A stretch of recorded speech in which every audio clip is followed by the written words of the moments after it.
What it is, my gamers, peace and grease here. And you know, I don't normally throw my hat in this arena because I think that there are so many phenomenal content creators out there that I just never feel the need to. Content creators like Young Yao and Layman Gaming and It's a Gundam, The Quartering, Upper Echelon Gaming, Geeks and Gamers. They do such a fantastic job. I just never feel the need to have to actually jump into this arena. But there is a particular area in which I feel like nobody's really talking about it. And that is this narrative being pushed by a group that all gamers, or the majority of them, are these angry, vile, toxic, entitled gamers. And that's the purpose of this video today, is I'm going to dismantle this narrative. I'm going to destroy this, well, let's call it what it is, a lie. Incorrect, false, and it's intentionally false. And the perpetrators of this lie know it's dishonest, but they don't care. It's all about the means justifying the ends.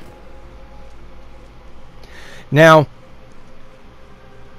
the problem and why I've been spurred to kind of do this piece is I'm noticing that we now have developers actually using this lie to attack gamers, disrespect, dehumanize, marginalize these human beings in social media. They're using this lie, based upon this lie, and this is what they're doing to their customers, their target audience. Now, the obvious question you probably have is, you know, Peace, why are these groups, these media outlets like IGN, Polygon, Kotaku, just to name a couple, why are they targeting their very audience? And it really comes down to these outlets need to continue to suck developer and publisher booty to get the scoop. And they don't care what they have to do. They don't care whose dog they have to kick. It didn't matter to them. Journalistic integrity is dead and gone. In fact, if you ask most of these outlets and their authors, or their so-called self-proclaimed gaming journalists, about journalistic integrity, you would probably get the response of, "Journal what?" They have no actual idea what it means.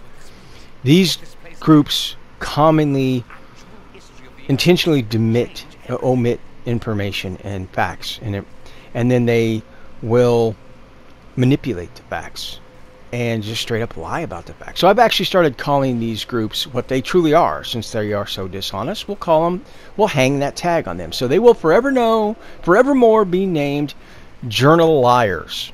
Not journalists, because that is not what they are. We will call them what they truly are, which is journal liars. So if you see on social media one of these self-proclaimed gaming journalists that doesn't know a lick about gaming, call them what they are.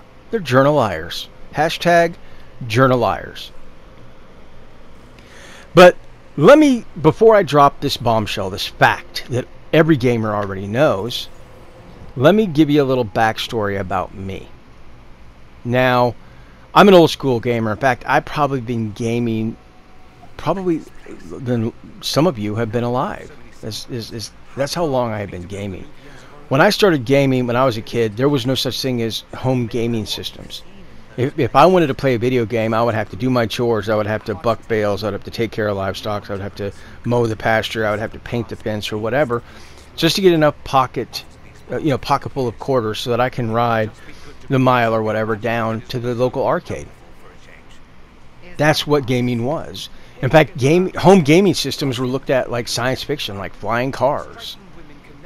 Now that has changed, and of course gaming has evolved, and unfortunately it hasn't evolved for the better. Now here's the bombshell I want to drop, the fact that if you're a gamer, you already know this, that no other business treats their customers as badly as gaming. That's a fact. Let me say it again for those journal liars in the back. No other business treats their customers as poorly as gaming does.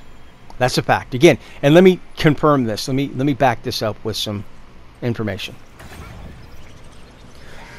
I'm going to give you some real-world examples of tactics that many publishers and developers use right now, because it's commonplace for developers to manipulate, take advantage, scheme, and just straight up lie and deceive their customers. Now, here's some of those real world examples. In your favorite periodical, you see a tailor offering a sale on a 3-piece suit. Certain day, certain time, certain price, certain rack for a suit. You go upon the agreed upon time, place, date, and from the rack, and you buy a 3-piece suit that's on sale. As you get ready to leave, there's no pants in the bag. You go back to the tailor and you explain there's no pants in the bag. And the tailor then tells you, yep, those cost extra. Naturally, you tell the tailor, well, no, that you said 3-piece suit for this price. That's what I paid. The pants are part of that 3-piece suit. The tailor says, nope. If you want the pants, you got to pay extra. Naturally, you do the only thing you can at that point, and that is to request a refund. Tailor refuses. You request an exchange. Tailor refuses. So, what is this example indicative of in gaming? Well, it's commonplace in gaming for them to show you a game trailer, tell you the date that it's being released, the cost, the price for it, as well as some of the content. But then when you buy the product, you get it home, you boot it up, lo and behold, the content isn't included. It's extra. But let's not stop there. Let's say, for example, you go to a kayak dealer and you buy a brand new kayak. And as you get ready to leave, the dealer tells you, oh, no, you can't actually use the kayak. You can sit in it and play with it and clean it and mess with all the features, but you can't actually use it unless you pay me every single month that you own it. Now, naturally, your response at this point is, yeah, but I bought it. Dealer says, I don't care. You will pay me every single month. Now, what is this indicative of in gaming? Oh, well, it is commonplace for more and more games to demand that you purchase a subscription service, particularly on consoles, to actually gain access and use the product that you actually purchased. It's commonplace. Back years ago when Destiny 1 first came out, I purchased the game, paid full retail price for it, and had no idea when I got it home I was only getting access to 10% of the content. The other 90% was locked behind being required to continue to pay every single month. Now, at the time, there was no warning or label or sticker on the Destiny 1 case. It was just one of those little schemes slid in there. But why should we stop there? Let's say you go to the store, you buy a drill, you get it home, you open the box, and lo and behold, the drill isn't finished. You contact the manufacturer, and the manufacturer says, oh, give us 6 to 12 months and we'll have that completed for you. And of course, your response is, well, but I paid full price for it. Why would you put the pieces of a drill in a box and then sell it if you're not prepared to actually finish it? I mean, and then you charge me for it. Of course, you don't need a drill in 6 to 12 months. You needed it then, so you ask for a refund. They refuse. You ask for an exchange. They refuse. This is becoming very common in gaming today, where a game developer, some developers or publishers will release a game in an incomplete, unfinished, or broken state. They will charge full price for it, and then demand that gamers give them 6 to 12 months to actually, finish the game. Then they have the audacity to even take pre-orders on it.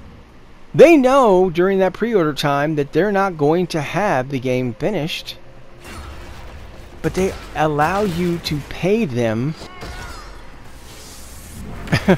ahead of time before they even finish it. I can tell you one thing. I know at my job, I would love to get paid before I finished a job, but that's not how the real world works. Of course, this is only how it works in the digital world, isn't it?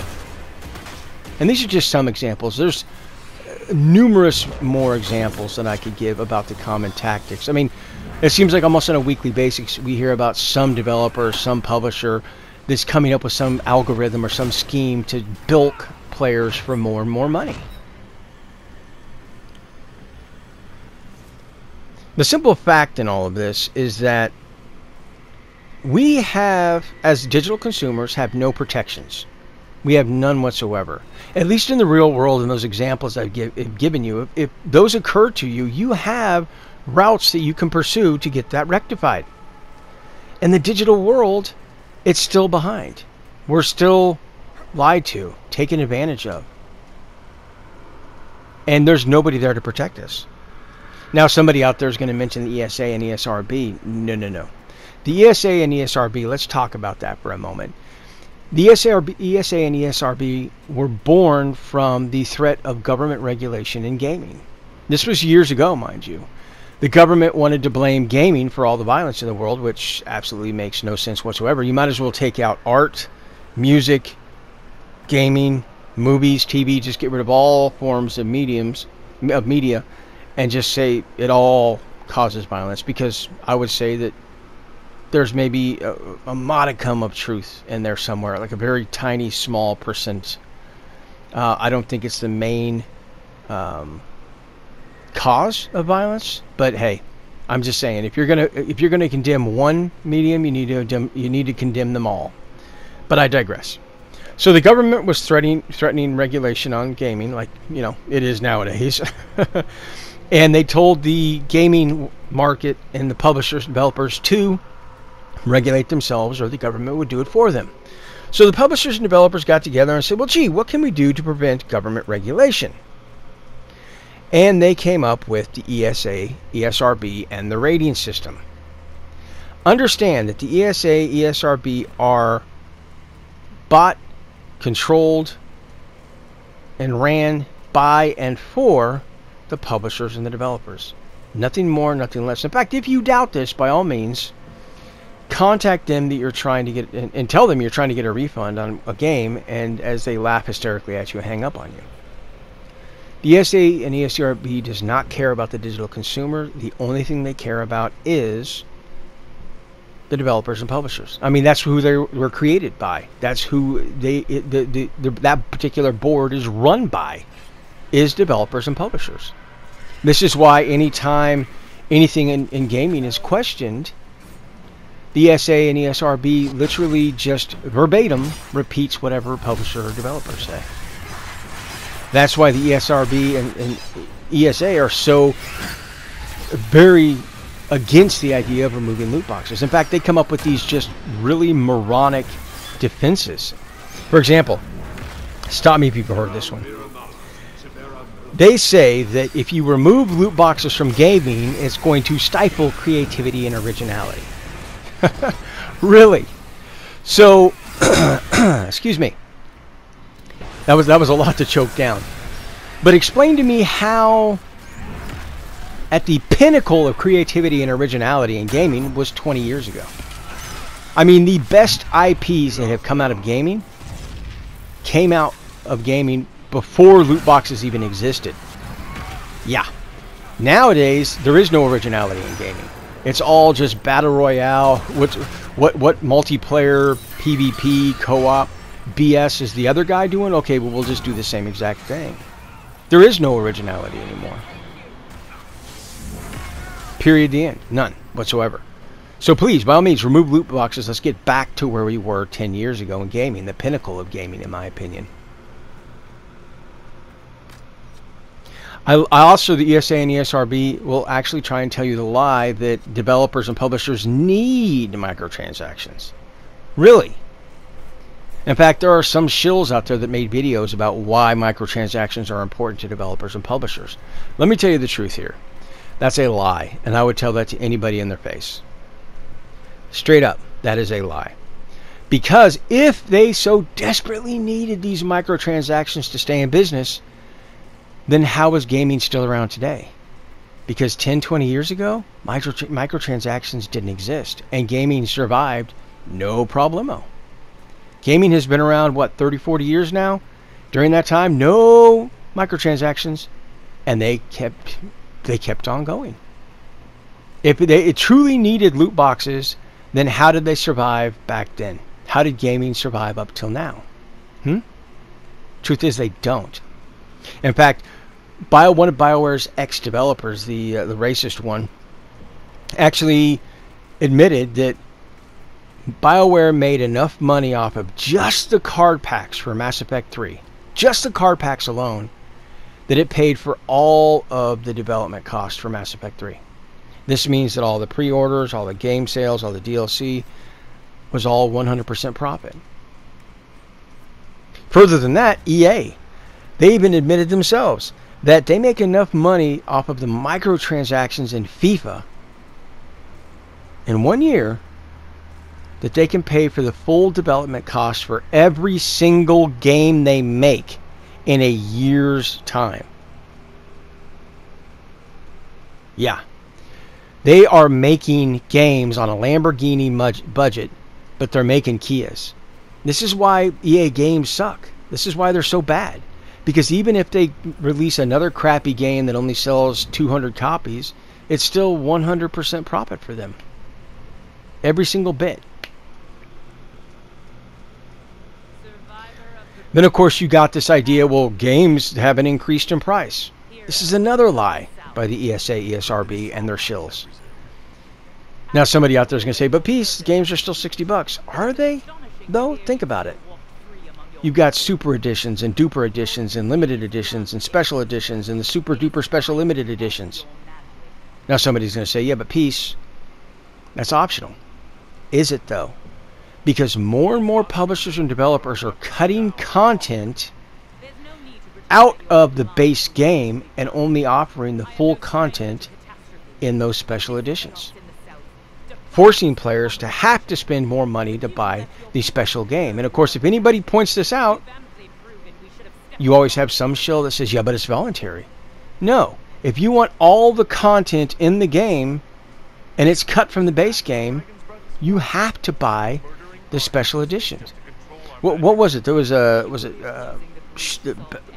Shadow of Mordor or Shadow Battle. I can't remember the name of the game now. I think they had like a Mithril edition that was like $300. Hell, even Mass Effect Andromeda had a special edition that was $120, and then that didn't even include a game. So you then had to turn around and buy the base game for another $60. So now you're up to $180. And of course, if you spent even just $20 on DLC or microtransaction, guess what? Now you're up to $200. So have games increased in cost? Oh yeah, you betcha. But this is the reason why you see so many of these journal liars actually defending developers and publishers.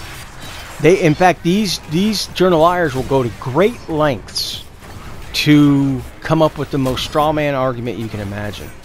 In fact, and I even hate to admit this, but one of the particular I did used to call this journalist a journalist, and that was Jason Schreier. I had mucho respect for his work, man. I mean, anything that he published, I would read. But every time I see his tweets, they get more and more dishonest. Just they come up with these goopy straw man arguments. For example, his latest had to do with the Ooblets incident, where the developer, using the lie of toxic entitled gamers, attacked gamers. And then, of course, then he wants to play the victim. He punched somebody in the face first, and then now he wants to say, yeah, but I'm the victim. Yeah, sure, I punched. All I can say is I wish these people would grow up, because in the real world, and this is somebody coming from a Leo background, a law enforcement background, if somebody strikes you first, you're the aggressor. That person now has the right to defend themselves. And I love this mentality of these people that this Ooblets developer punches somebody first, verbally, obviously, and then wants to cry, but I'm the victim. Well, guess what, buddy? You're still going to jail. You assaulted somebody, and they defended themselves. Cry me a river. You're still spending the night in a holding cell, so you have the right to remain silent, my dude. But even Jason Schreier is like, well, if you don't support Epic, then you don't support indie gaming. That's not true. There are other ways to support indie developers without supporting Epic, Mr. Schreier. And you know this. Just because you don't support Epic because of this one indie developer happens to want to offer their game exclusively through Epic does not mean the entire gaming community is against indie development. That is just tomfoolery. And you know it, sir.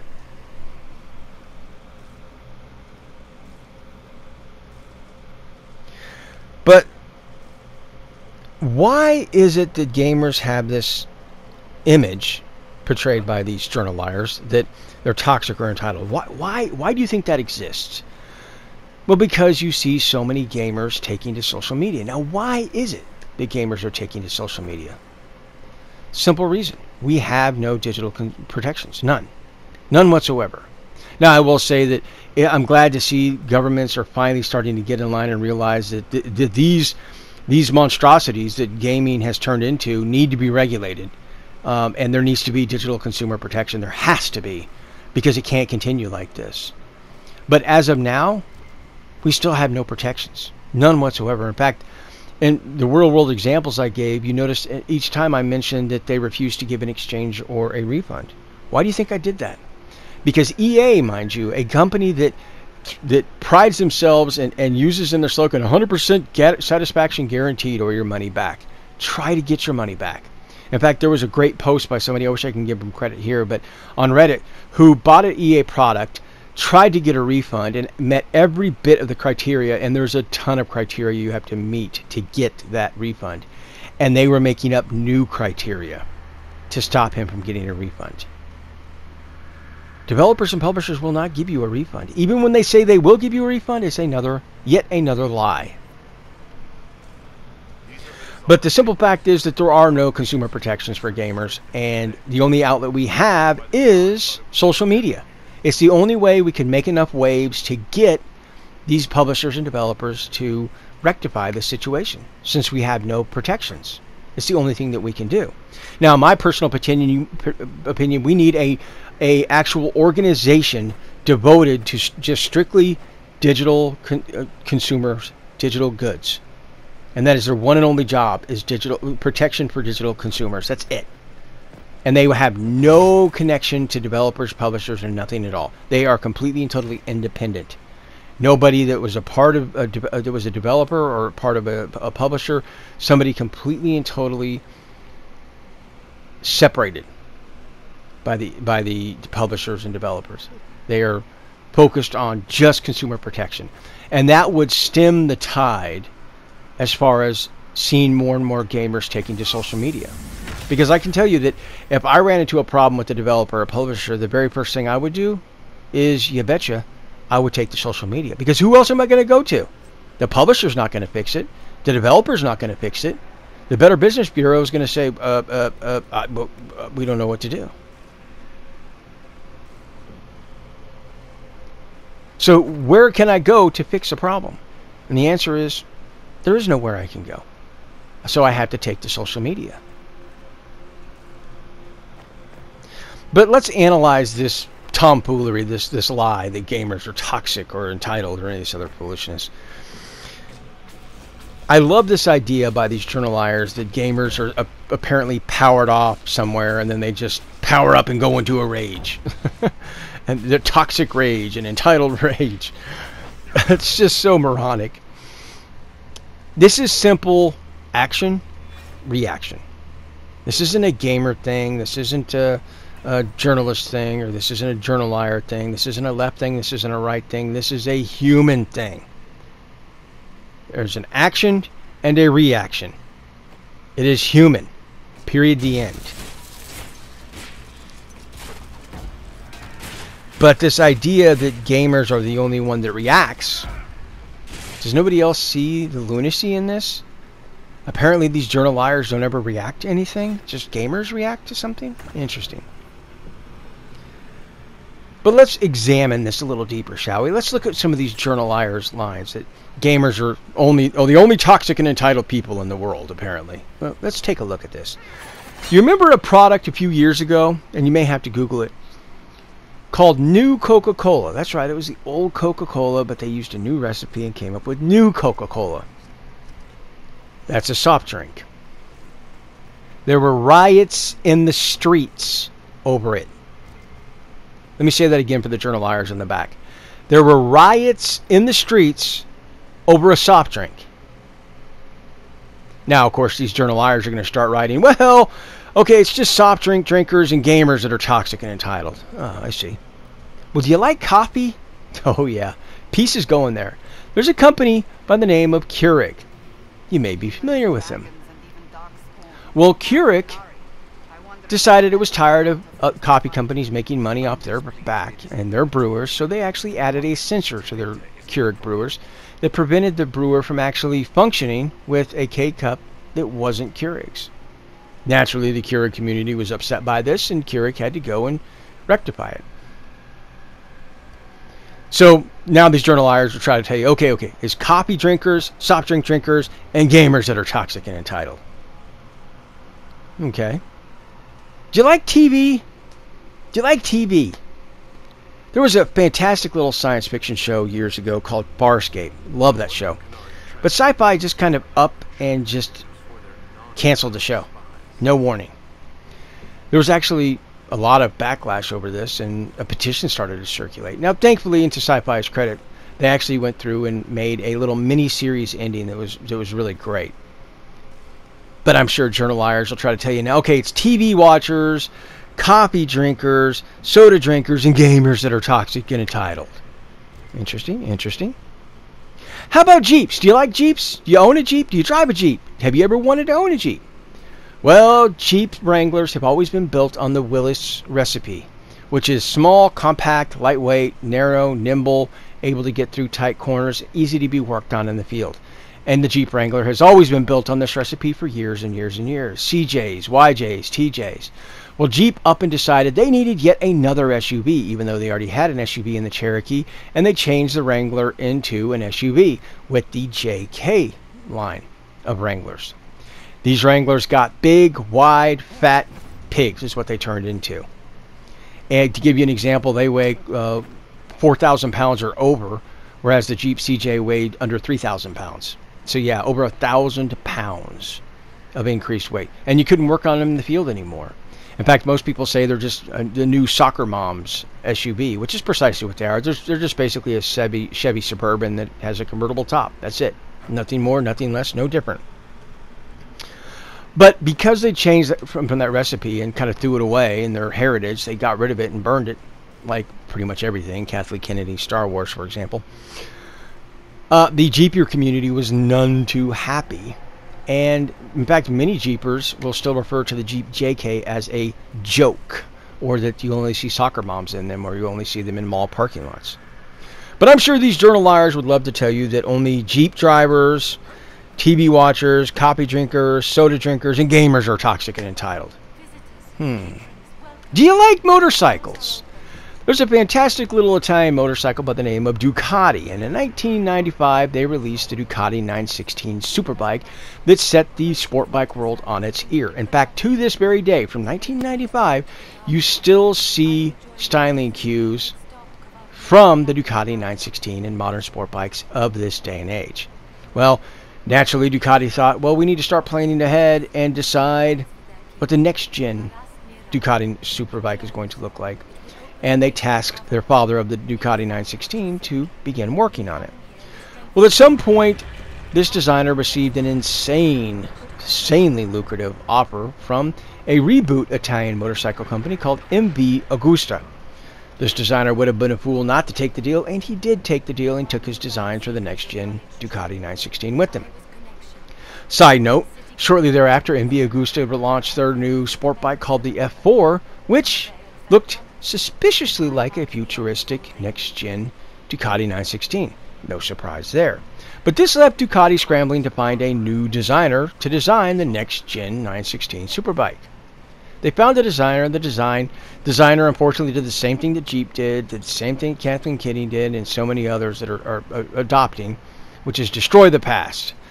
And this designer designed a Ducati that looked nothing like, shared no styling cues whatsoever with the 916. This designer received death threats. His dog even received death threats.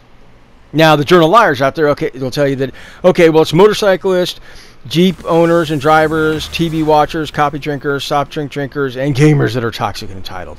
I can do this all day. There are hundreds of examples. I can go on all day. And most of you gamers out there, you've already got the point that I'm trying to make, but I kind of really had to spell it out for these journal liars. The fact of the matter is this. Every single community out there, and I don't care if we're talking about a community that into saddles, a community into light bulbs, a community into decanters, a community into cardboard boxes. Every single community has had some type of action by the producer and a reaction by the community. Every single one. It's not toxic. It's not titled. It is human nature. This isn't just a gamer thing.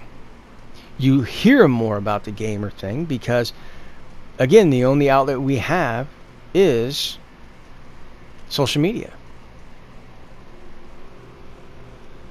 Now, the big question that I think needs to be answered is, what has caused this problem? And that's actually a pretty easy one. These journal liars have in part created this animosity between developer, publisher, and gamer. They have helped, as just a small percentage, and I'm sure they're happy about creating that strife. But beyond that is the divide that continues to grow ever bigger between the developer and the publisher, or excuse me, the developer, publisher, and the gamer.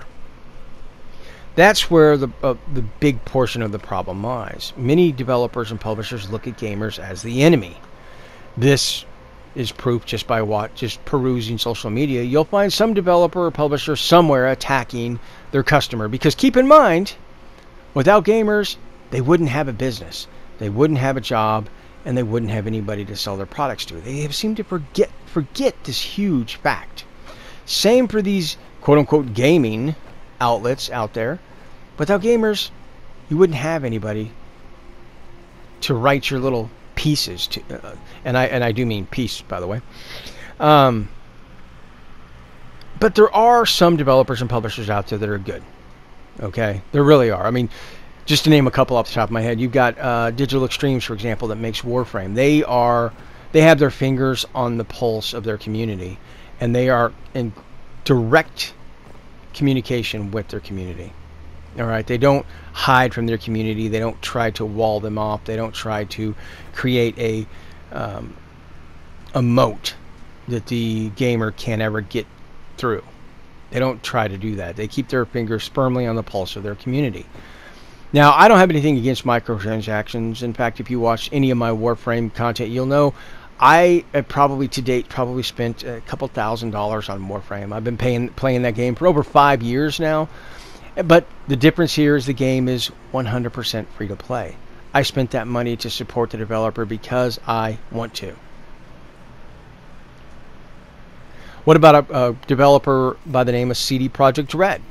They know which side their biscuit's buttered on. They know that they wouldn't be where they are because at one point they were an indie developer. Yes, they were. And because they respect their community and know without their community they couldn't be where they are. They couldn't do what they love. So they know that the gamer is their biggest ally, their strongest supporter. But the simple fact here is that the solution is far more difficult. We need to remove that barrier between the developer and publisher and the gamer. We need to get rid of that. We need the publisher and developer to stop looking at the gamer as the enemy and use us for what we can be, their strongest ally, their staunchest supporter. And that's truly what we can be. And if you have any doubt about that, look at Digital Extremes, look at CD Projekt Red and other developers. Look at them. We are their staunchest defenders, their staunchest supporters. And we always will be. That's what having a strong customer, which is the gamer, and developer relationship can bring you. But this would require some of these publishers and developers to stop pulling these shady tactics. They need to stop doing it. Because as long as they continue to do it, as long as gamers have no consumer protection whatsoever, gamers will take to social media because it's the only outlet we have. But those are just my thoughts. You guys let me know, guys and gals, let me know down in the comment section, what do you think needs to be done to remove that moat, that barricade between the gamers and the developers? What needs to be done? What do these other developers need to do so that they have that strong customer or gamer connection, like CD Projekt Red, like Digital Extremes? Let me know, and until next time, peace and grace.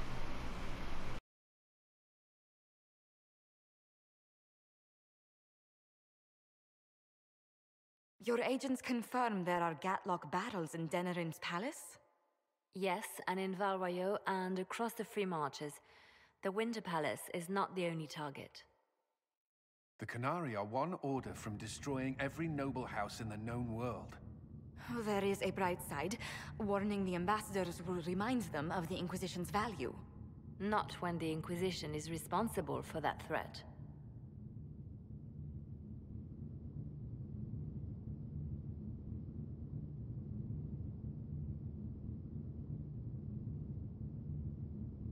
This is our fault. Fault? No. But our responsibility. How did it happen? The elven servant handling the barrels confessed to working for the Canari. But the servant was Orlesian. That implicates Orlais, not us. But the barrels arrived at the Winter Palace on the Inquisition supply manifest. How are we supposed to fight a war when we can't even trust our own people? Do you know who got the barrels onto the Inquisition manifest? Yes, several of the Inquisition's elven workers have gone missing. I had their backgrounds checked. They joined the Inquisition after fleeing the chaos in Kirkwall. I remember when Kirkwall was at its worst. Many of the city's elves converted to the Qun, trying to find a better life. And the Canari turned them into spies.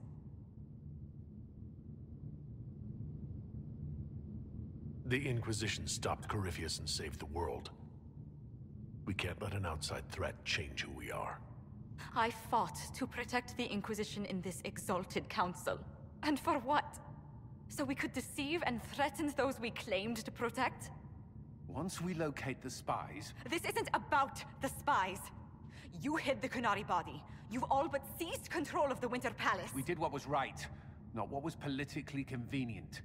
Do you know what this has cost us with Orlais and Ferelden? They are planning to dismantle us as we speak. And perhaps they are right.